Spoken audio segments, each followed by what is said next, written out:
भगवान का सुंदर मंगलाचरण किया गया। सच्चिदानंद रूपाय विश्वोत्पत्त्यादि हेतवे तापत्रय विनाशाय श्री कृष्णाय वयं नमः। भगवान सच्चिदानंद के श्री चरण कमलों में प्रणाम किया गया। भगवान को प्रणाम करके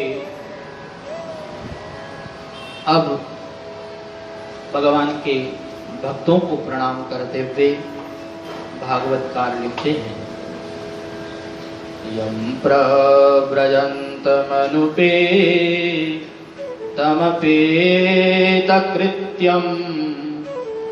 द्वैपायनो विरह का तर आजुहाव पुत्रेति तन्मयतया तरवोऽभिनेदोस् तं सर्वभूत हृदया मुनिमानतोऽस्मि।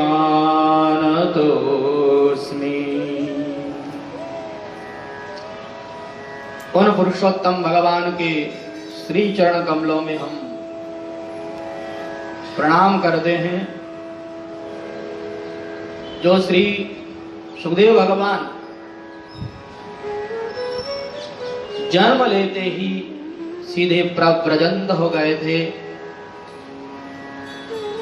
जंगल में चले गए थे, तथा जिनके पिता व्यास भगवान पुत्र पुत्र पुकार रहे हैं, लेकिन तीव्र वैराग्य के कारण जिन्होंने अपने पिता की बात पर भी ध्यान नहीं दिया, लेकिन वृक्षों ने व्यास भगवान का अभिनंदन करते हुए प्रतिध्वनि करना आरंभ कर दिया। व्यास भगवान पुकार रहे थे, अरे पुत्र, अभी तो तुम्हारा जन्म हुआ है,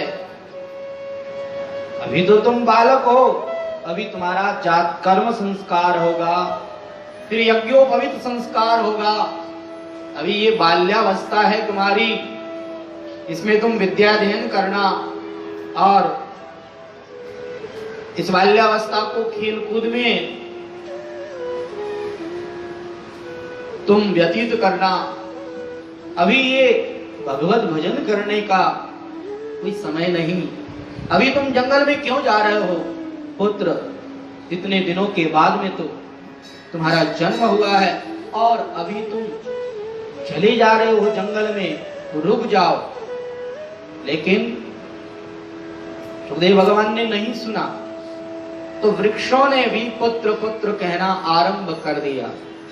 अब वृक्ष लोग पुत्र पुत्र क्यों कह रहे हैं, उसके कई कारण हमारे महापुरुषों ने बताए हैं। एक कारण तो यह है कि जंगल में सुनसान जगह में अगर आप कोई आवाज दो तो उस आवाज की प्रतिध्वनि होती है। जैसे ट्यूबवेल के अंदर आप एक शब्द बोलो तो वो ट्यूबवेल वापस 20 शब्द बोलेगा, उसी शब्द को वापस दोहराएगा, तो प्रतिध्वनि हुई।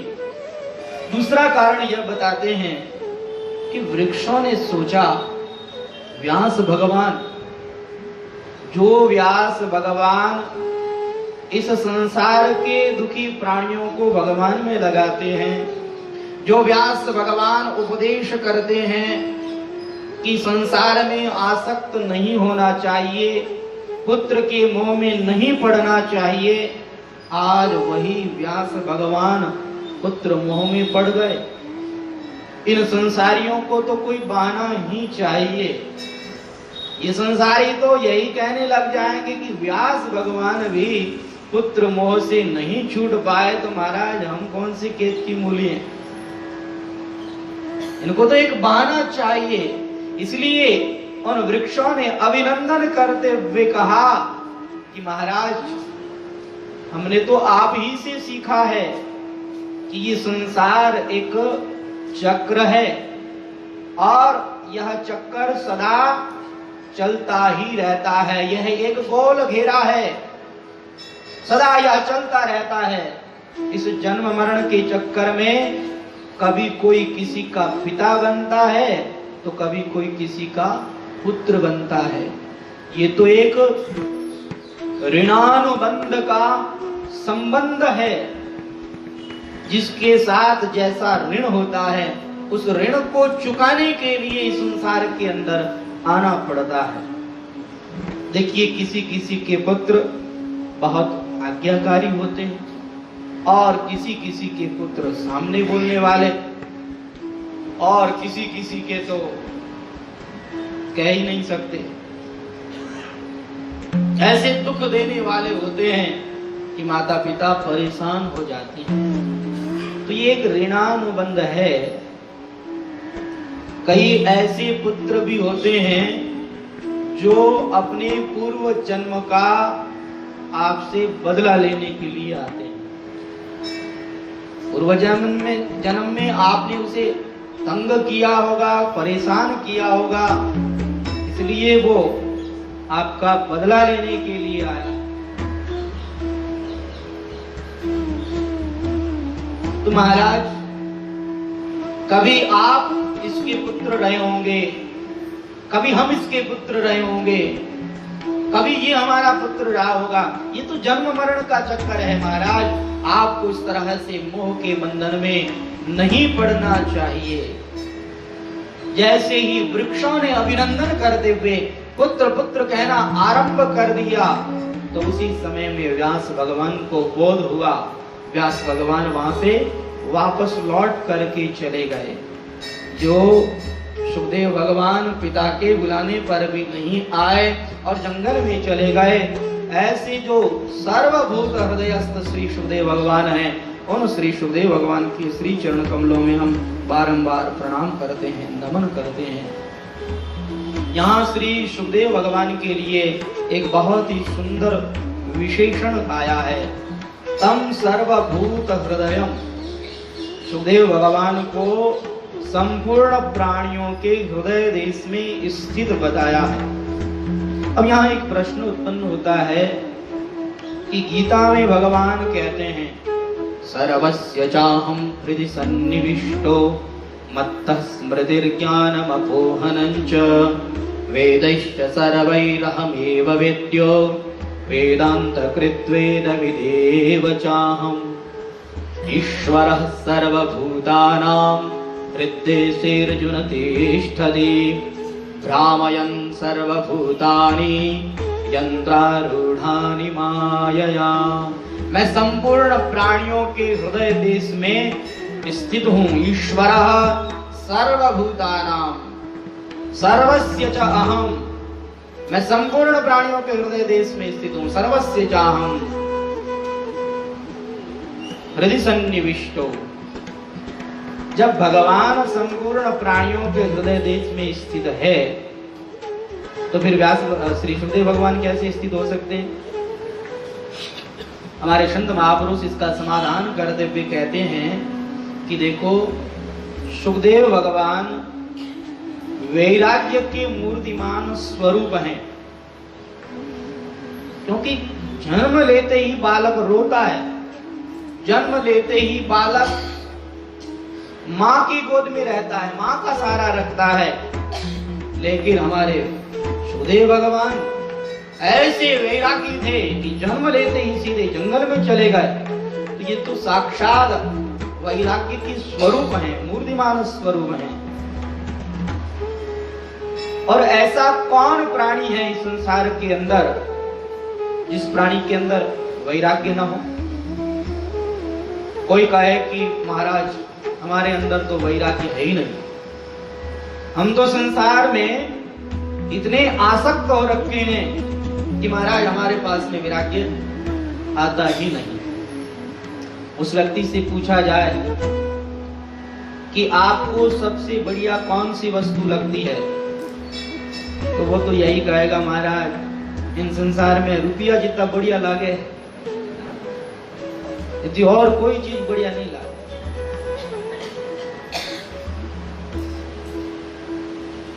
अच्छा, आपको रुपए अच्छे लगते हैं तो ऐसा करते हैं, एक कमरे के अंदर करोड़ों रुपए रख देते हैं।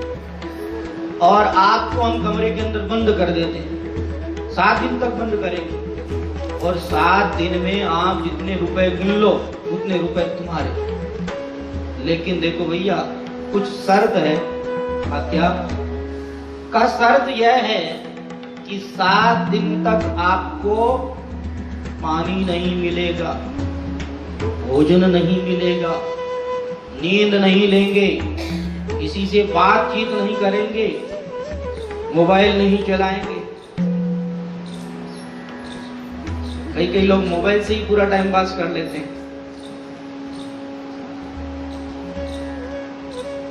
कुछ नहीं करने देंगे, केवल रुपए गिनना है। बोलो मंजूर है? वो कहेगा महाराज रुपया घना ही बढ़िया लागे, रुपया के समान और कोई चीज नहीं लागे माने। रुपया हमारा माई बाप है, लेकिन कहीं बताऊं महाराज, प्यास लागे जन पानी भी चाहिए, भूख लागे जन भोजन भी चाहिए महाराज, शरीर में थकान आवे जन नींद भी लेनी जरूरी है, और महाराज थोड़ी बात भी करनी जरूरी है।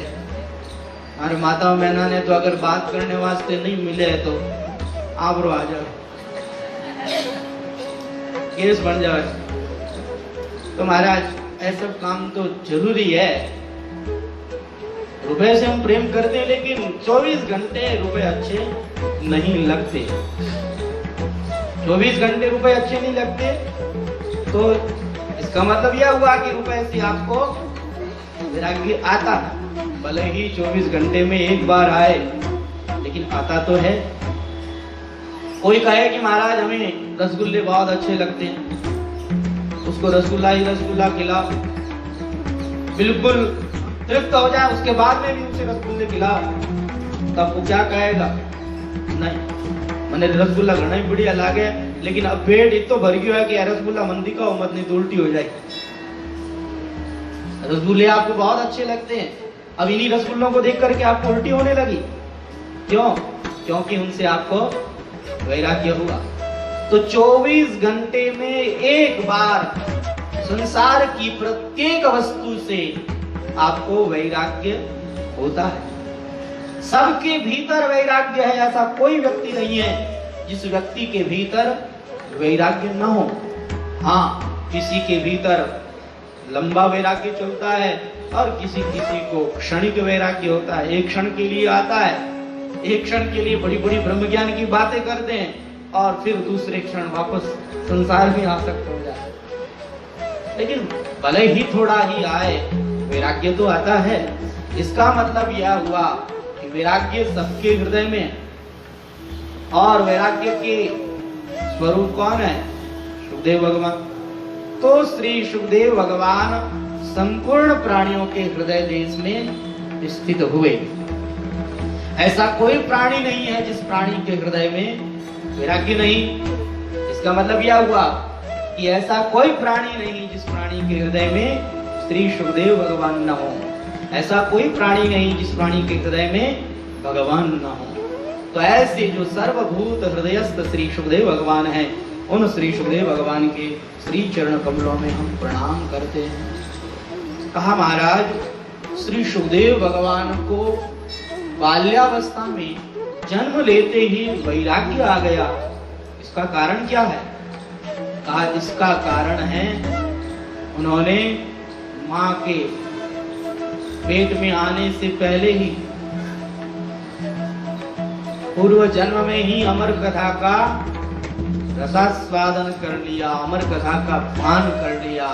और जो अमर कथा का पान कर लेता है उसे इस संसार की कोई भी वस्तु, कोई भी परिस्थिति विचलित नहीं कर सकती है। उसे तो वैराग्य हो ही जाता है, उसका तो भगवान में मन लग ही जाता है, इसमें कोई संदेह नहीं है। कहा महाराज वह अमर कथा कौन सी है, क्या आप हमें बताएंगे? तब कहते हैं कि एक बार की बात, हमारे श्री नारद जी महाराज हमेशा घूमते ही रहते हैं, और घूमते घूमते एक दिन नारद जी महाराज कैलाश पर्वत पर पहुंचे और यहाँ पार्वती मैया को जाकर के प्रणाम किया। पार्वती मैया ने नारद जी को प्रणाम किया। नारद जी तो उनको मैया मानते हैं और पार्वती मैया उनको अपना गुरु मानती है। अच्छा मैया एक बात बताओ, आजकल शंकर भगवान कहाँ हैं? कहा वो तो बस आप जानते ही हैं, हमेशा भगवान के भजन में ही मस्त रहते हैं, कहीं समाधि लगा करके बैठे होंगे। अच्छा भैया मैं आपसे एक बात पूछना चाहता हूँ, शंकर भगवान ने अपने गले में वो मुंडों की माला क्यों पहन रखी है? पार्वती मैया कहती है कि अरे नारद जी ये बात तो मैंने कभी सोची ही नहीं और कभी मेरे मन में आई नहीं, कभी मैंने उनसे पूछा भी नहीं। कहा आज शंकर भगवान आए तो उनसे पूछना कि वो मुंडों की माला उन्होंने क्यों पहन कर के रखी है। देखो माते, वो जो मुंडों की माला पहनी हुई है वो और किसी की नहीं है, वो आपके ही सर हैं। आपके इतने जन्म हो गए हैं। कहा अच्छा मेरे इतने जन्म हो गए? कहाँ माते, आपके इतने जन्म हो चुके हैं और शंकर भगवान उनका तो एक भी जन्म नहीं, वो तो कभी मरते ही नहीं, वो तो सदा अमर रहते हैं। आप वो आपके पास में आए तो उनसे जरूर पूछना कि आप अमर क्यों रहते हैं, आपकी इस अमरता का कारण क्या है। नारद जी महाराज ऐसा कहकर के चले गए। अब शंकर भगवान आए। शंकर भगवान से पार्वती मैया नाराज। कहा अरे क्या हो गया, तुम क्यों नहीं बोल रही हो? कहा आपने इतना बड़ा राज मेरे से छुपा करके रखा, ये मुंडों की माला आप पहनते हो और मेरे बार बार जन्म होते हैं, आपका तो कभी कोई जन्म होता ही नहीं, आप तो सदा अविनाशी रहते हैं। आपने इतना बड़ा रहस्य क्यों छुपाया मुझसे और आपने कौन सी औषधि का पान कर रखा है कि आपका कभी मरण नहीं होता? शंकर भगवान ने कहा देखो देवी, आपने कभी पूछा ही नहीं, मैं कैसे बताता। आज आपने पूछा है तो मैं बता देता हूँ। देखो वैसे तो तुम भी अजन्मा हो, लेकिन लीला के लिए तुम अलग अलग शरीर धारण करती हो। आज तक आपने इतने शरीर धारण किए हैं और जिस जिस शरीर को आप छोड़ती हो उस मुंडों की मैंने ये माला बना ली है। और देखो मैं नहीं मरता, उसका कारण यह है कि मैंने तो अमर कथा का पान कर रखा है। पार्वती मैया ने कहा अमर कथा? कौन सी अमर कथा? आप मुझे भी सुनाइए, मैं भी सुनना चाहूंगा।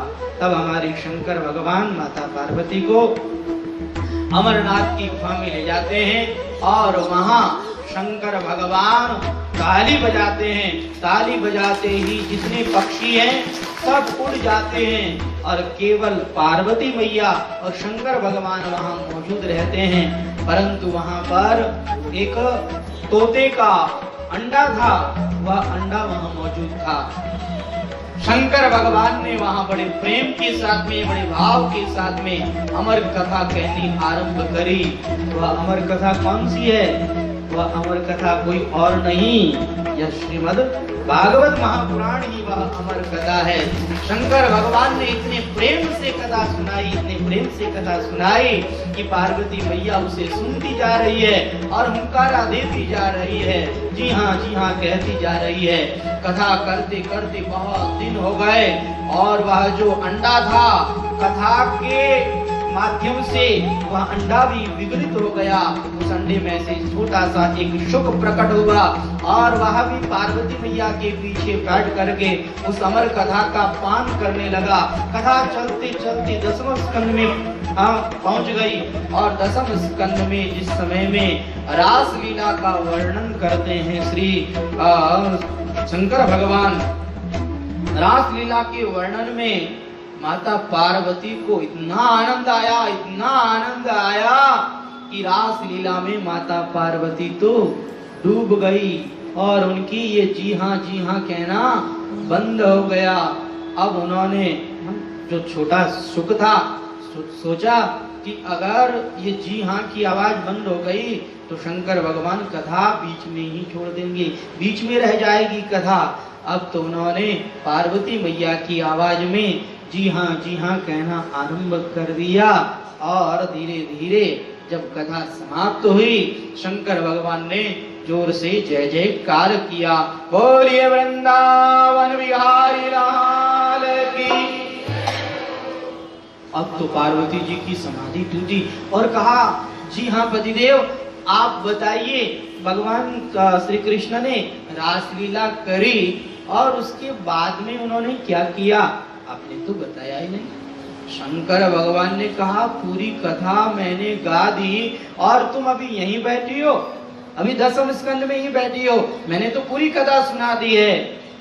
जब आपने कथा नहीं सुनी तो ये जी हाँ की आवाज कौन कर रहा था? जैसे ही शंकर भगवान की नजर उस छोटे से शुक पर पड़ी, उन्होंने कहा कि ये पक्षी ये क्या जानेगा भगवान की कथा के महत्व को, इसलिए उन्होंने अपनी त्रिशूल उठाई और उसे मारने के लिए दौड़े, लेकिन शुक उड़े और उड़ करके आगे आगे भागे, शंकर भगवान पीछे पीछे भागे। भागते भागते शुक को कोई जगह नहीं मिली। अब तो उन्होंने सोचा कि सायंकाल का समय है और सायंकाल के समय में व्यास भगवान की पत्नी चेटिका देवी बाल खुले किए हुए सायंकाल के समय में सो रही है। संध्या काल के समय में सोना नहीं चाहिए और वो भी बाल खुले किए हुए सो रही है और उनका मुंह खुला हुआ है। तुरंत उन्होंने कहा, यही जगह अच्छी है। माता चेटिका के मुंह से वो भीतर प्रवेश कर गए और भीतर जाकर के वो वहां बैठ गए। इधर शंकर भगवान दौड़े दौड़े आए। व्यास भगवान ने कहा, क्या बात है महादेव, आज आप इतने क्रुद्ध हैं, क्या बात है, किसने आपका अपराध कर दिया, किसकी मौत आ गई है, आप बताइए तो सही, किसको मारने के लिए दौड़ रहे हैं? कहा, मैं एक तोते को मारने के लिए दौड़ रहा हूँ, उसने मेरी अमर कथा का पान कर लिया, वो पक्षी मेरी अमर कथा का दुरुपयोग करेगा, इसलिए उसे मैं मार देना चाहता हूँ। लेकिन क्या बताऊं, वो पक्षी तुम्हारी पत्नी के मुंह में से उनके उदर में चला गया। अब मैं क्या करूं?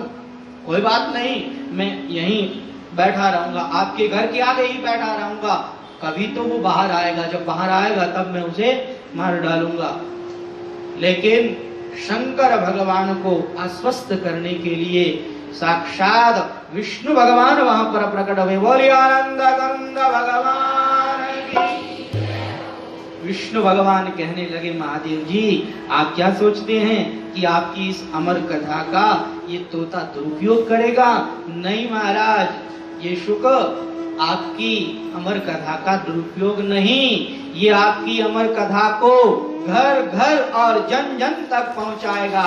यही आपकी अमर कथा का गान करने वाला, उपदेश करने वाला होगा। मैं इसकी गारंटी लेता हूं, आपकी कथा का या कभी दुरुपयोग नहीं करेगा। आप तो वापस प्रस्थान कीजिए। शंकर भगवान वापस चले गए और इधर हमारे श्री सुखदेव भगवान 1 साल बीता, 2 साल बीते, 3 साल बीते, 12 साल बीत गए, माँ के उदर से वो बाहर ही नहीं आ रहे हैं। व्यास भगवान ने कहा, अरे क्या बात है, आप बाहर क्यों नहीं आना चाहते हैं? तो वो शुक अंदर बैठे बैठे कहते हैं कि क्या बताऊं, मुझे इस संसार में भगवान की माया से बड़ा डर लगता है, इसलिए मैं तो यहीं रहना चाहता हूँ, यहीं से भगवान का भजन करना चाहता हूँ, मैं बाहर नहीं आना चाहता। व्यास भगवान ने कहा कि आप तो वेदों के ज्ञाता हैं, आप पर और माया कभी भी कोई प्रभाव नहीं डालेगी। मैं आपको आशीर्वाद देता हूँ कि आपको माया कभी भी नहीं व्यापेगी, आप तो बस बाहर आ जाइए। जब उन्होंने गारंटी ली, व्यास भगवान ने गारंटी ली, तो श्री सुखदेव भगवान का जन्म हुआ। बोलिए श्री सुखदेव भगवान की। और अवतार ग्रहण करते ही श्री सुखदेव भगवान सीधे जंगल में चले गए और जंगल में बैठ करके भगवान का भजन करने लग गए, उस अमर कथा का चिंतन मनन करने लग गए। वैसे जो श्री सुखदेव भगवान हैं, उन श्री सुखदेव भगवान के श्री चरण कमलों में हम बारंबार नमन करते हैं, प्रणाम करते हैं। सुखदेव भगवान के श्री चरणों में प्रणाम करके अब सत्संग को प्रणाम करते हुए कहते हैं, नैमिषे सूतमासीनम् अभिवाद्य महामतिम् कथा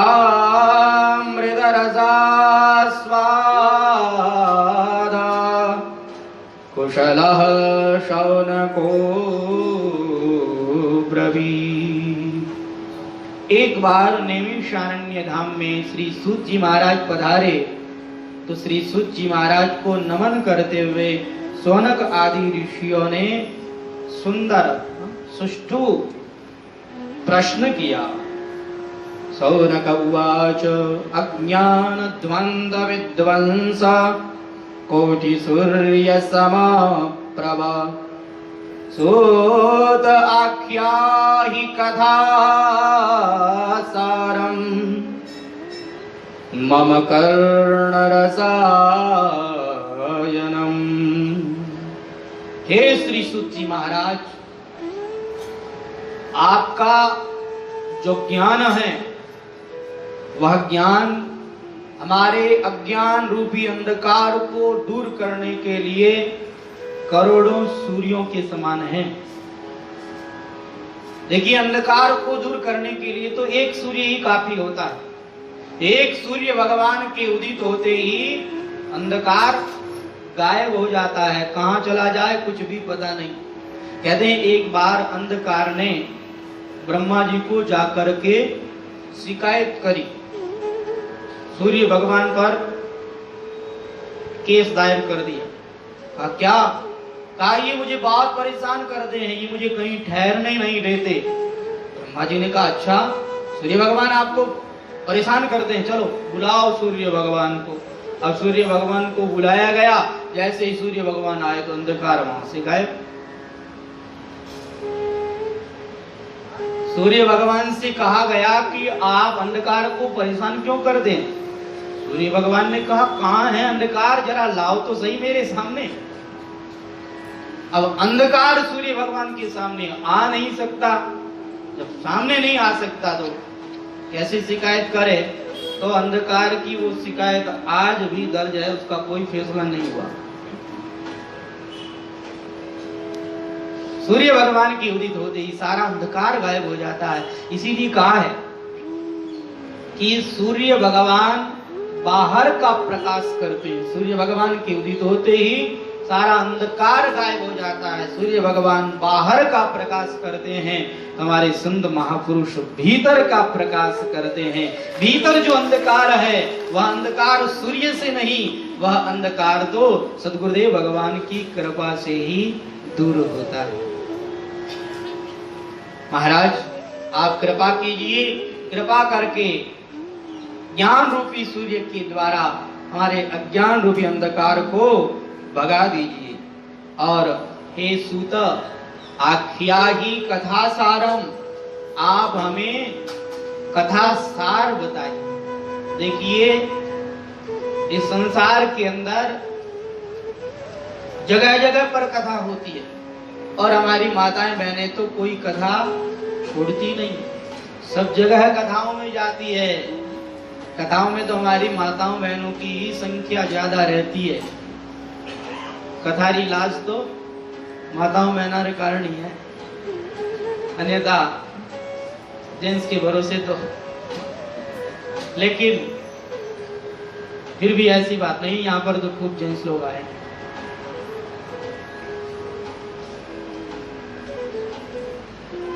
माताएं बहनें इतनी कथा सुनती है, इतनी कथा सुनती है कि कई कई माताओं को तो कथा याद हो जाती है। कोई नए नए पंडित जी कथा कर रहे हो तो माता जी कथा पूरी होने के बाद में कहती है पंडित जी थे बा कथा तो कई को नहीं छोड़ दी। पंडित जी ने ध्यान नहीं है लेकिन माता जी ने ध्यान। कथा सब लोग जानते हैं, लेकिन किस कथा का क्या सार है बहुत कम लोग जानते हैं। और वास्तव में कथा को जानना महत्व का नहीं है, कथा के सार को जानना महत्व का है। किस कथा का क्या सार है यह जानना आवश्यक है। इसीलिए यहाँ शौनक आदि ऋषियों ने पहले ही शुरू में ही यह प्रार्थना कर दी कि हे सूत आख्याहि कथा सारम, आप हमें कथा का सार बताइए और कथा भी ऐसी सुनाइए कि जिस कथा को सुनने से हमारे कानों को अच्छा लगे, मम कर्ण रसायनम, कानों को अच्छा लगे, कानों के लिए जो रसायन बन जाए, ऐसी कथा कहिए। देखिए आयुर्वेद के अंदर एक तो गोलियां होती है जिसको वटी बोलते हैं, और दूसरा रसायन होता है। कहते हैं जो रसायन होता है जैसे ब्रह्म रसायन आदि आदि, तो ये रसायन इसका उपयोग करने से, इसका सेवन करने से रोग तो समाप्त होता ही है, लेकिन जो रोग का कारण है, जो रोग की जड़ है, वह भी मिट जाती है। रोग जड़ सहित समाप्त हो जाता रसायन के द्वारा। तो आप हमें ऐसी कथा कहिए जो हमारे कानों के लिए रसायन बन जाए, अर्थात पाप को भी समाप्त करे, और पाप का जो कारण है, पाप की जो जड़ है, वह जड़ भी मिट जाए।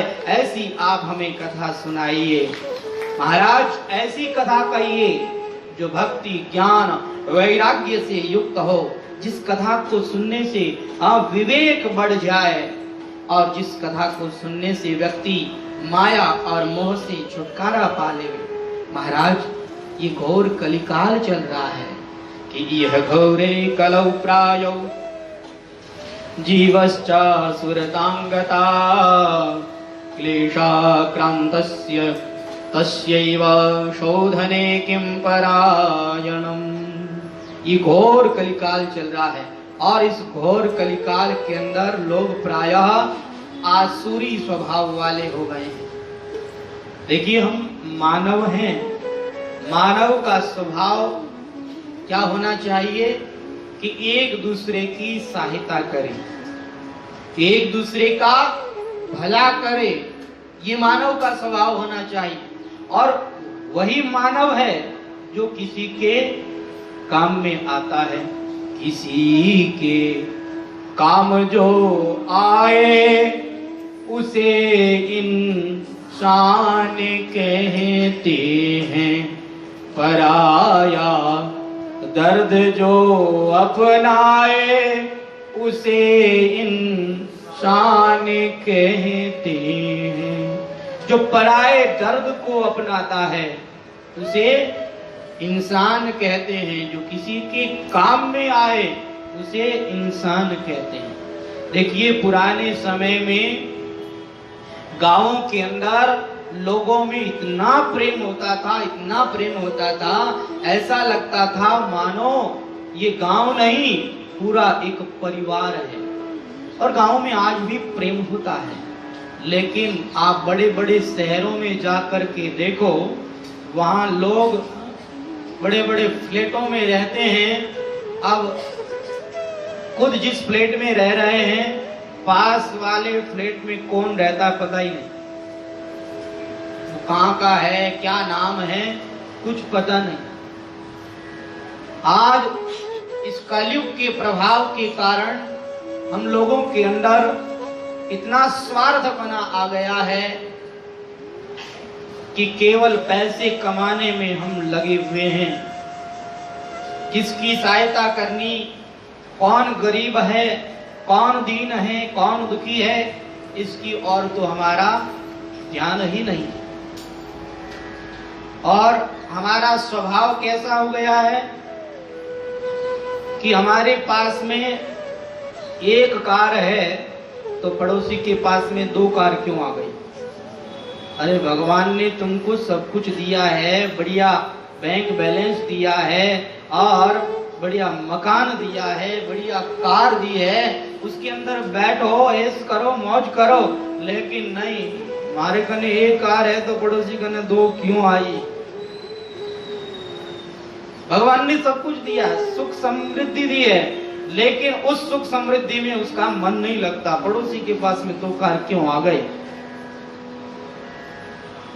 इस संसार के अंदर अपने दुख से दुखी आपको बहुत कम मिलेंगे, दूसरे के सुख से दुखी बहुत सारे मिल जाएं। और देखिए भैया, अपने दुख से जो दुखी हो सुखी हो सकता है, लेकिन जो दूसरे के सुख से दुखी हो उसका तो सुखी होना बड़ा मुश्किल है। कहते हैं एक कंजूस आदमी था, उसकी पत्नी रोज उससे कहती कुछ दान धर्म किया करो, ऐसे ही पैसे कमाते कमाते चले जाओगे, मर जाओगे, कुछ साथ नहीं चलेगा, कुछ दान धर्म किया करो, रोज उसके कान खाते। तो एक दिन वो 1 रुपया लेकर के निकला। अब मुट्ठी में उसने 1 रुपया लिया और लेकर के वहां मंदिर में गया, भगवान का दर्शन किया और मंदिर के बाहर आकर के उसने क्या देखा कि भिखारियों की लाइन लगी हुई है और भिखारियों को लोग 10-10 रुपए बांट रहे हैं। अब तो उसकी बीपी बढ़ गई, उसको पसीना हो गया।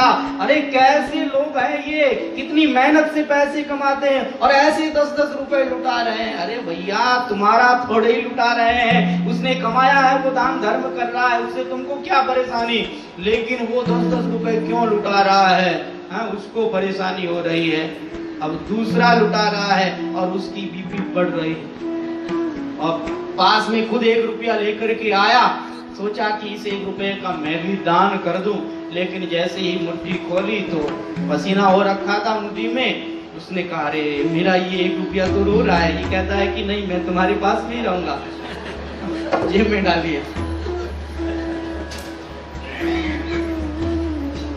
तो ऐसे लोगों का आसुरी स्वभाव बन गया है कि किसी की सहायता करना ही नहीं चाहते, किसी गरीब की, दीन दुखी की सहायता करना ही नहीं चाहते, दूसरे के सुख से दुखी होते जा रहे हैं। देखिए ये इंसान का स्वभाव नहीं है, ये इंसानियत नहीं है। इंसानियत तो यह है कि वसुधैव कुटुंबकम, यह जितना संसार है, यह जो पूरा विश्व है, यह हमारा कुटुंब है, ये हमारा परिवार है।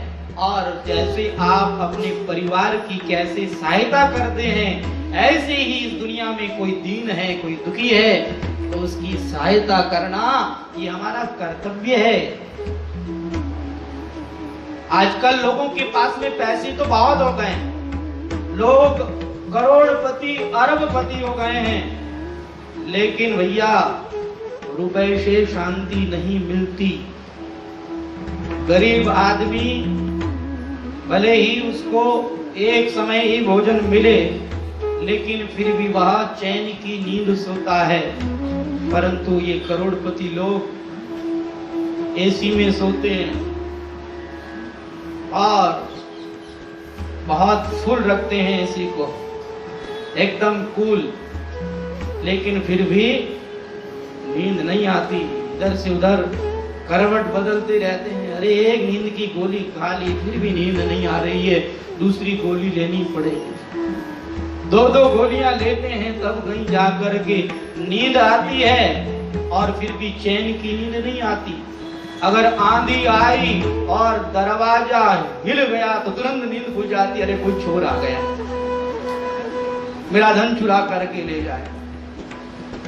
पैसों में कहां शांति, धन में कहां शांति। बड़े बड़े करोड़पति लोग भी दुखी हैं, अशांत हैं। हमारे पूज्य महाराज श्री परम श्रद्धेय स्वामी श्री राम सुखदास जी महाराज कहते थे कि देखो इस संसार के अंदर जो जितना ज्यादा पैसे वाला होता है वो उतना ही ज्यादा गरीब होता है, उसकी उतनी बड़ी ज्यादा भूख होती है। जैसे गरीब आदमी, उसके पास में अगर 10 रुपए है, उसकी क्या इच्छा रहेगी कि मुझे 100 रुपया मिल जाए, तो उसकी भूख कितनी हुई, 90 रुपए की। और जिसके पास में 1 करोड़ है वो क्या कहता है, वो कहता है 1 करोड़ और मिल जाए, तो उसकी भूख कितनी बड़ी है। जो जितना ज्यादा पैसे वाला वो उतना ही ज्यादा गरीब, उसकी उतनी ज्यादा बड़ी भूख होती है। पैसों से शांति नहीं मिलती। अगर आपको शांति चाहिए उसके लिए हमारे संत महापुरुष उपाय बताते हैं, शांति प्राप्त करने की विद्या बताते हैं। शांति चाहिए तो क्या करना चाहिए।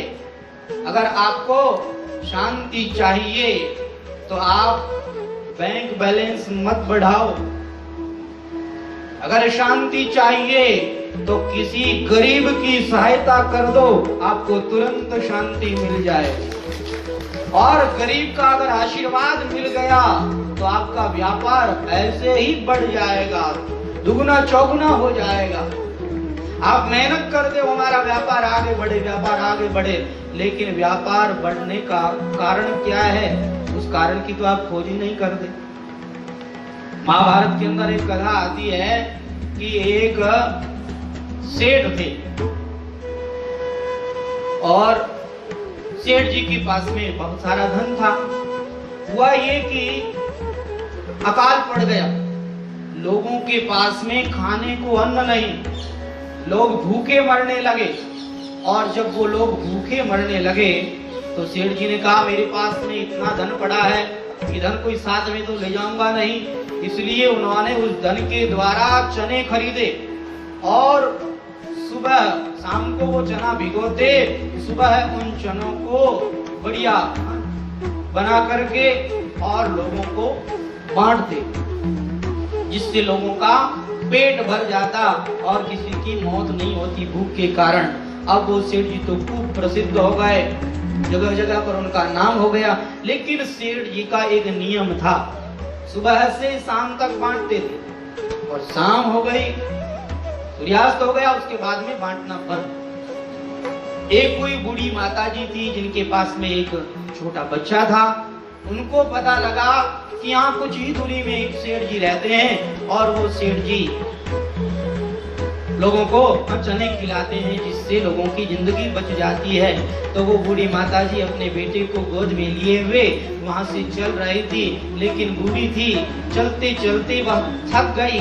उधर से एक गरीब आदमी आ रहा था, वह भी सेठ जी से चने लेकर के आ रहा था। और उस गरीब आदमी ने यह देखा कि ये बूढ़ी माता भी लगता है सेठ जी के पास में चने लेने के लिए जा रही है, लेकिन अब तो सायंकाल हो गया, अब तो सेठ जी चने देंगे नहीं और ये बुढ़िया यह तो ऐसे ही भूखे मर जाएगी। उसने कहा कि मैं अपने चने दे देता हूँ। अब अगर मैं इसको ये बता दूं कि सेठ जी आपको चना नहीं देंगे तो ऐसे ही ये मर जाएगी, इसलिए उन्होंने वो अपने चने उस बुढ़िया को दे दिए और कहा कि माताजी ये चने आप खा लो, अपने बच्चे को खिला लो, कोई बात नहीं, मैं कल सुबह वापस लेकर के आ जाऊंगा। अब वो व्यक्ति भी 48 घंटे का भूखा था, लेकिन उस व्यक्ति ने उस गरीब माताजी पर दया करी और अपने हिस्से के चने उस बुढ़िया माताजी को दे दिया। अब उस माताजी ने वो चने खाए, इतनी राजी हुई कि उस बुढ़िया माताजी ने आशीर्वाद दिया और कहा कि तुमने हमारी भूख मिटाई है, हम तुम्हें यह आशीष देते हैं कि जितने चने के दाने हैं उतने वर्ष तक तुम इस संसार के चक्रवर्ती राजा बनोगे। अब वो गरीब आदमी था, उसके आशीर्वाद से वह कई बार चक्रवर्ती राजा बना, गरीब आदमी को चक्रवर्ती राजा बना दिया एक गरीब की आशीष ने। तो ये गरीब की आशीष बहुत बड़ी होती है, इसलिए अपना बैंक बैलेंस मत बढ़ाओ। अगर आपके पास में आवश्यकता से अधिक धन है तो उस धन का सदुपयोग करो, और सदुपयोग किसमें है, जिसको वास्तविकता में जरूरत है, जो गरीब है उसकी सहायता करो तो आपका धन अपने आप बढ़ेगा। ये धन घटने वाला नहीं है। किसी की सहायता करने से आप सोचते हैं कि आपका बैंक बैलेंस कम हो जाएगा, कम नहीं होगा, वह तो आपका बैंक बैलेंस और ज्यादा बढ़ेगा। इसलिए इस संसार के अंदर अगर आपको शांति चाहिए तो हमारे संत महापुरुषों ने उसके लिए 2 रास्ते बताए हैं। एक तो भगवान के नाम का सहारा लें। भगवान का नाम अमृत है और इस अमृत को जो पी लेता है वह दुखों से सदा सदा के लिए छुटकारा पा लेता है। और जो गरीब की सहायता करता है, जो दीन दुखी की सहायता करता है, वह भी सदा सदा के लिए दुखों से छुटकारा पा लेता है। इसीलिए हमारे संतों ने कहा है, हरि नाम सुधा रस पीना, हरि नाम सुधा रस पीना, औरों के लिए भी जीना। जीना। दुखिया का दिल न दुखाना, मत धोखे में आ जाना। दुखिया का दिल न दुखाना, मत धोखे में आ जाना। ये दुनिया मुसाफिर खाना, मत धोखे में आ जाना। ये दुनिया मुसाफिर खाना, मत धोखे में आ जाना। हरि नाम सुधा रस पीना, हरि नाम सुधा रस पीना।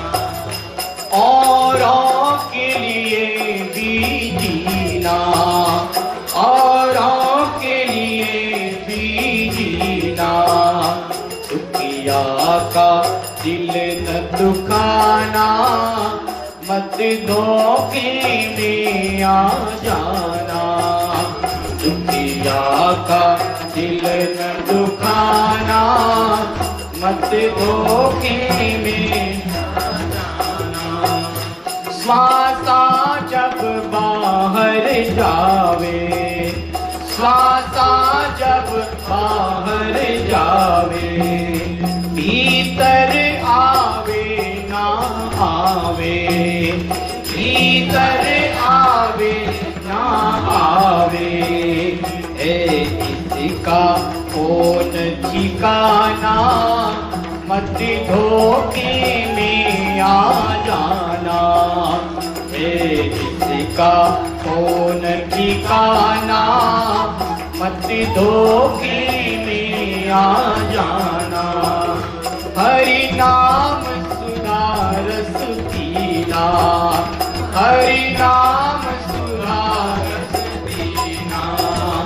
औरों के लिए भी जीना, औरों के लिए भी जीना। दुखिया का दिल न दुखाना, मत धोखे में आ जाना। दुखिया का दिल न दुखाना, मत धोखे में आ जाना। ये दुनिया मुसाफिर खाना, मत धोखे में आ जाना। ये दुनिया मुसाफिर खाना, मत धोखे में आ जाना। पढ़ना रामायण गीता, पढ़ना रामायण गीता। भजना श्री रघुवर सीता, भजना श्री रघुवर सीता। प्रभु प्रेम में अश्रु बहाना, मत धोखे में आ जाना। प्रभु प्रेम में अश्रु बहाना, मत धोखे में आ जाना। हरि नाम सुधा रस पीना, हरि नाम सुधा रस पीना। औरों के लिए भी जीना, औरों के लिए भी जीना। दुखिया का दिल न दुखाना, मत धोखे में आ जाना। दुखिया का दिल न दुखाना, मत धोखे में आ जाना। ये दुनिया मुसाफिर खाना, मत धोखे में आ जाना। ये दुनिया मुसाफिर खाना, मत धोखे में आ जाना। कोई ऐसा काम न करना, कोई ऐसा काम न करना, जिससे हो मन में डरना, जिससे हो मन में डरना। राजेश्वर राजेश्वर राम रिझाना, मत धोखे में आ जाना। राजेश्वर राम रिझाना, मत धोखे में आ जाना। हरि नाम सुधा रस पीना, हरि नाम सुधा रस पीना, औरों के लिए भी जीना, औरों के लिए भी जीना। दुखिया का दिल न दुखाना, मत धोखे में आ जाना। दुखिया का दिल न दुखाना, मत धोखे में आ जाना। ये दुनिया मुसाफिर खाना, मत धोखे में आ जाना। ये दुनिया मुसाफिर खाना, मत धोखे में आ जाना। हरि नाम सुधा रस पीना, हरि नाम सुधा रस पीना, औरों के लिए भी जीना, औरों के लिए भी जीना। दुखिया का दिल न दुखाना, मत धोखे में आ जाना। दुखिया का दिल न दुखाना, मत धोखे में आ जाना। ये दुनिया मुसाफिर खाना, मत धोखे में आ जाना।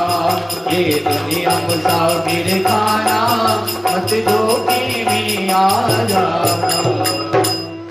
हरि नाम सुधा रस पीना, हरि नाम सुधा रस पीना, औरों के लिए भी जीना, औरों के लिए भी जीना।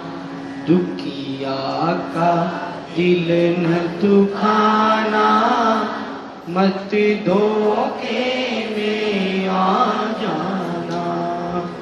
ये दुनिया मुसाफिर खाना, मत धोखे में आ जाना। भगवान का नाम अमृत है, इसलिए अगर इस अमृत को पिएंगे तो सदा शांत रहेंगे, सदा आनंदित रहेंगे, सदा प्रसन्न रहेंगे। और दूसरा उपाय है औरों के लिए जीना। अपने लिए बहुत जी लिए, औरों के लिए जी करके देखो। आप देखेंगे कि ये जितने भी संत महापुरुष होते हैं वो सदा प्रसन्न रहते हैं, मस्त रहते हैं। उनकी मस्ती का राज क्या है? उनकी मस्ती का यही राज है। संसारी प्राणी अपने लिए जीता है, जो अपने लिए जीता है भगवान ने गीता में उसको पापी कहा है। आप गीता उठा करके देखिए, 3 अध्याय का 13वां श्लोक। ये यज्ञ शिष्टा मृद भुजो यान्ति ब्रह्म सनातनम, यज्ञ शिष्टा सिनः संतो मुच्यन्ते सर्व किल विषयी, भुंजते ते त्वगम पापा ये पचन्त्यात्म कारणात्। जो सबको भोजन करा करके बाद में स्वयं भोजन करता है, वह यज्ञों का फल प्राप्त करता है। और जो खुद के लिए पकाता है, ये भुंजते ते त्वगम, जो खुद के लिए पकाता है, केवल अपने लिए जीता है, भगवान कहते हैं स अघम, वह पापी है और वह पाप का ही भक्षण करता है। इसलिए अगर पाप नहीं चाहिए, अगर पुण्य चाहिए तो औरों के लिए जिए, अगर शांति चाहिए तो औरों के लिए जिए। अगर औरों के लिए जिएंगे तो शांति मिलेगी ही, इसमें कोई संदेह नहीं है।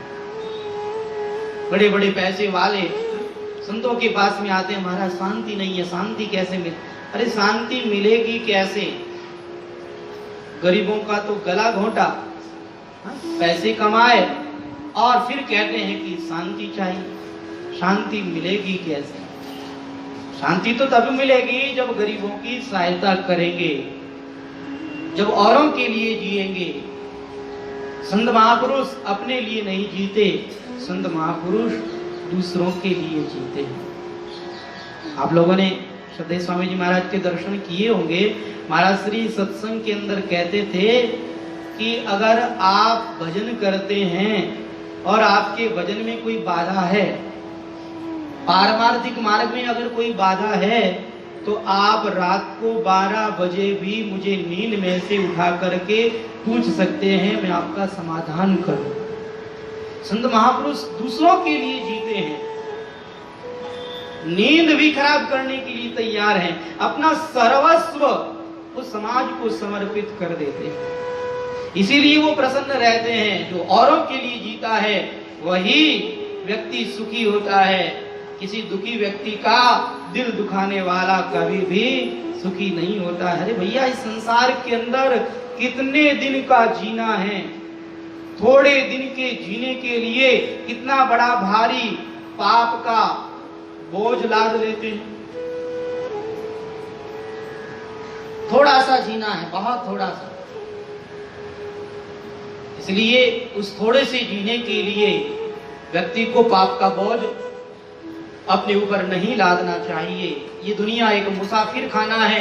इस मुसाफिर खाने में आए हैं तो बस सबके साथ में प्रेम का व्यवहार कर लेना चाहिए। ये जो श्वास बाहर जा रही है, ये वापस भीतर आएगी या नहीं आएगी, इसका कोई ठिकाना नहीं है। इसलिए पढ़ना रामायण गीता, अपने घर में रामायण रखो, गीता रखो, भागवत रखो और उनको पढ़ो और उनको पढ़ करके भगवान के प्रेम में, भगवान के विरह में अश्रु बहाओ। क्योंकि भगवान के विरह में, भगवान के प्रेम में जो अश्रु बहाए जाते हैं, वही हमारे को भगवान की भक्ति देंगे, भगवान का प्रेम देंगे। संसार के लिए भले ही कितना ही रो लो, कुछ नहीं मिलने वाला है। इसलिए प्रभु प्रेम में अश्रु बहाना। कोई ऐसा काम न करना जिससे हो मन में डरना। ऐसा कोई काम नहीं करना चाहिए जिससे मन में डर लगे कि हम ये गलत काम कर रहे हैं, कहीं ऐसा तो नहीं हो जाएगा, कहीं वैसा तो नहीं हो जाएगा। मन में जो यह गिड़गिड़ाहट होती है, ये गिड़गिड़ाहट नहीं होनी चाहिए। शुभ काम करना चाहिए। अगर शुभ काम करेंगे तो मन में कोई डर नहीं होगा। अशुभ काम करेंगे, गलत काम करेंगे तो मन में हमेशा डर ही डर रहेगा। इसलिए राजेश्वर राम रिझाना, भगवान राम को रिझाने के लिए कार्य करना चाहिए। अरे दुनिया को रिझाने के लिए कितने प्रयास करते हैं आप, लेकिन दुनिया ये तो रिझती ही नहीं। अरे भगवान को रिझाने के लिए अगर आप थोड़ा सा भी प्रयास करेंगे तो भगवान तो बहुत जल्दी रिझ जाएंगे। क्योंकि भगवान तो प्रेम के भूखे, भगवान तो भाव के भूखे हैं। रिझाना है तो दुनिया को नहीं, भगवान को रिझाइए। अगर आपको शांति चाहिए तो आप भगवान के नाम का सहारा लीजिए और गरीबों की सहायता कीजिए, तो अपने आप शांति मिलेगी। तो श्री शौनक आदि ऋषि मुनि यहाँ श्री सूत जी महाराज से प्रार्थना कर रहे हैं कि महाराज यह घोर कलिकाल चल रहा है और इस घोर कलिकाल में लोग आसुरी स्वभाव वाले हो गए हैं, एक दूसरे की टांग खींचने में लगे रहते हैं, हमेशा यही प्रयास करते रहते हैं कि ये व्यक्ति कितना ऊपर कैसे आ गया, ये नीचे गिर जाना चाहिए। बस एक दूसरे को पटकने में ही लगे रहते हैं और अगर किसी की अवनति हो जाए, किसी का पतन हो जाए तो बड़े राजी होते हैं, बड़े मस्त होते हैं। ये स्वभाव इंसान का नहीं है, ये स्वभाव तो राक्षसों का है। आपको पता है राक्षस लोग लोगों को सताते थे और सता करके बड़े राजी होते थे, बड़े मस्त होते थे। तो ये स्वभाव इंसान का नहीं, ये स्वभाव राक्षसों का है। भागवत भगवान के श्री चरणों का आश्रय लें और ये जो हमारे भीतर आसुरी स्वभाव आ गया है, ये जो राक्षसी स्वभाव आ गया है, इस स्वभाव को छोड़ें और सबकी सहायता करें, भगवान के नाम का सहारा लेवें। तो महाराज आप हमें यह बताइए कि लोगों को आसुरी स्वभाव छुड़ा करके देवी संपदा वाला बनाने का क्या उपाय है? महाराज ऐसा कोई उपाय बताइए जिसको सुनने से हम पवित्र हो जाएं। ऐसी कोई भगवान की कथा सुनाइए जिस कथा को सुनने से हम पवित्र हो जाएं। महाराज इस संसार के अंदर कहते हैं चिंतामणि मिल जाए तो वह चिंतामणि सब सुख प्रदान कर देती है, लेकिन चिंतामणि लौकिक सुख ही दे सकती है। परंतु हे भगवान आप प्रसन्न हो जाइए। अगर आप हमारे ऊपर प्रसन्न हो गए तो आप तो हमें योगी दुर्लभ वैकुंठ को प्रदान कर देंगे। इसलिए हे भगवान आप प्रसन्न होइए। प्रयच्छति ही गुरु प्रीतो वैकुंठम योगी दुर्लभम। तो श्री शौनकादि ऋषियों ने यहाँ बड़े अच्छे अच्छे प्रश्न किए हैं और इन प्रश्नों के उत्तर में श्री सूत जी महाराज ने बहुत सुंदर उपदेश किया है, जिस उपदेश का वर्णन हम लोग कल के सत्र में सुनेंगे। आज के सत्र को अब यहीं विराम देते हैं। आइए सभी लोग भाव और प्रेम के साथ में भगवान की शरण ग्रहण करते हुए भगवान के दिव्य नाम का संकीर्तन करें। मेरो राधा रमन गिरधारी, ओ गिरधारी श्याम बनवारी। मेरो राधा रमन गिरधारी, गिरधारी श्याम बनवारी। मेरो राधा रमन गिरधारी, गिरधारी श्याम बनवारी। मेरो राधा रमन गिरधारी, गिरधारी श्याम बनवारी। मेरो राधा रमन गिरधारी, गिरधारी श्याम बनवारी।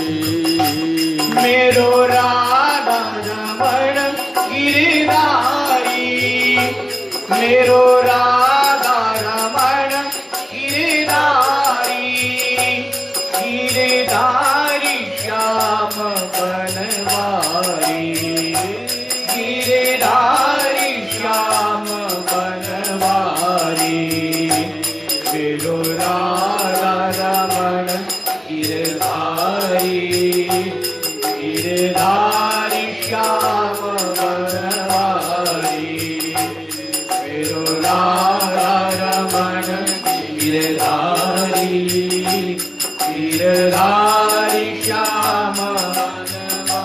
मेरो राधा रमन गिरधारी, गिरधारी श्याम बनवारी। गिरधारी श्याम बनवारी। मेरो राधा रमन गिरधारी, गिरधारी श्याम बनवारी। मेरो राधा रमन गिरधारी, गिरधारी श्याम बनवारी। मेरो राधा रमन गिरधारी, गिरधारी श्याम बनवारी।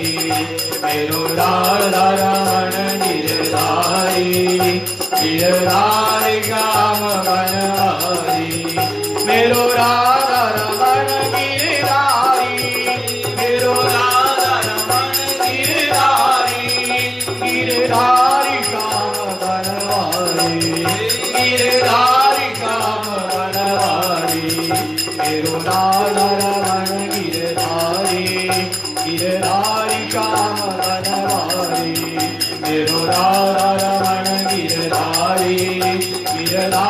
श्याम बनवारी, मेरो राधा रमण गिरधारी, गिरधारी श्याम बनवारी, मेरो राधा रमण गिरधारी, मेरो राधा रमण गिरधारी, गिरधारी श्याम बनवारी, गिरधारी श्याम बनवारी, मेरो राधा रमण गिरधारी, गिरधारी श्याम बनवारी, मेरो राधा रमण गिरधारी, गिरधारी श्याम बनवारी, मेरो राधा रमण गिरधारी, गिरधारी श्याम बनवारी, गिरधारी श्याम बनवारी, गिरधारी श्याम बनवारी, गिरधारी श्याम बनवारी। घोर घोरं करुणावतारं संसारसारं भुजगेर्हारं सदा वसन्तं हृदयारविन्दे तवं भवानी सहितं नमामि। हे गिरधर तेरी आरती गाऊं, हे गिरधर तेरी आरती गाऊं, आरती गाऊं लाला तुम गोरी जाऊं, आरती गाऊं लाला तुम गोरी जाऊं, कुंज विहारी तेरी आरती गाऊं, कुंज विहारी तेरी आरती गाऊं, नंद जीरा लाला तारी आरती गाऊं, नंद जीरा लाला तारी आरती गाऊं, मोरंग मुकुट तेरे शीश पे सोए, मोरंग मुकुट तेरे शीश पे सोए, यारी बंसी मेरो मन कोए, यारी बंसी मेरो मन कोए, देख छवि बड़ी भारी मजाऊं, देख छवि बड़ी भारी मजाऊं, आंखें भी हरी तेरी आरती गाऊं, आंखें भी हरी तेरी आरती गाऊं, आरती गाऊं लाला तुम कोरी जाऊं, आरती गाऊं तुम कोरी जाऊं, कुंज विहारी तेरी आरती गाऊं, कुंज विहारी तेरी आरती गाऊं, चरणों से निकली गंगा प्यारी, चरणों से निकली गंगा प्यारी, जिसने सारी दुनिया तारी, जिसने सारी दुनिया तारी, उन चरणों में शीश नवाऊं, उन चरणों में शीश नवाऊं, आंखें भी हरी तेरी आरती गाऊं, आंखें भी हरी तेरी आरती गाऊं, आरती गाऊं लाला तुम गोरी जाऊं, आरती गाऊं लाला तुम गोरी जाऊं, कुंज विहारी तेरी आरती गाऊं, कुंज विहारी तेरी आरती गाऊं, दास अनाथ की नाथ आप हो, दास अनाथ की नाथ आप हो, सुख दुख जीवन स्वामी साथ आप हो, सुख दुख जीवन स्वामी साथ आप हो, श्री चरणों में बलि बलि जाऊं, श्री चरणों में बलि बलि जाऊं, आंखें भी हरी तेरी आरती गाऊं, आंखें भी हरी तेरी आरती गाऊं, आरती गाऊं लाला तुम कोरी जाऊं, आरती गाऊं लाला तुम कोरी बिहारी तेरी आरती गाओ, कुंज बिहारी तेरी आरती गाओ, नंद जी लाला थारी आरती गाओ, नंद जी लाला थारी आरती गाओ, दास बिहारी तेरी आरती गाओ, दास बिहारी तेरी आरती गाओ, कुंज बिहारी तेरी आरती गाओ, कुंज बिहारी तेरी आरती गाओ, हे गिरधर तेरी आरती गाओ, हे गिरधर तेरी आरती गाओ। ओम यज्ञेन यज्ञमय चन्द्रदेवास्तानि धर्माणि प्रथमान्यासन्न हे अनाकं महिमानः सजन्त यत्र पुरवे साध्याः सन्ति देवाः। नानासुगन्धि पुष्पाणि यथा कालोत्तमानि च पुष्पाञ्जलिर्मया दत्तो गृहाण परमेश्वर, गृहाण जगदीश्वर। मनसा मन्त्रपुष्पाञ्जलिं समर्पयामि। सियावर रामचन्द्र भगवान की, और मकुटवंशी वाले की, उमापति महादेव की, पवन सुत्री हनुमान जी महाराज की, सर्व संत महात्माओं की, श्री रत्नेश्वर महादेव